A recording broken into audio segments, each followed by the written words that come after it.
Neposlušna pesma. Autor Vojkan Đurđević.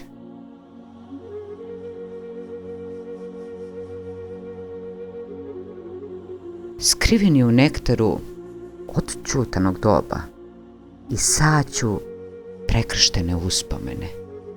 Tražili smo se.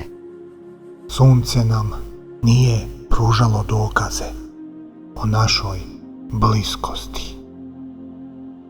Isprepleteni pesmama iza vrelog čela, na krajevima ostrva, Ne znajući jedno za drugo, oboje sluti smo isti trenutak.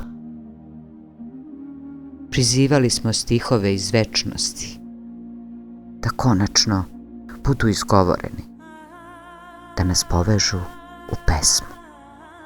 U najveći zaokret koji nam se predugo otima.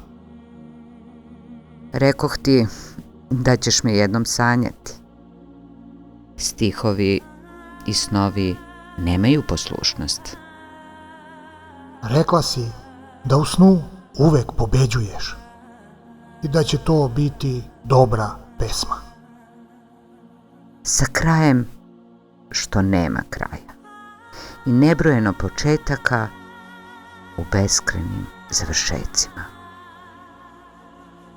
Uprkos njenoj neposlušnosti, ako je ispevamo, Reke će poteći na zvezdama. Podudaraće nam se rođendani, ako je krvlju našom ispevamo.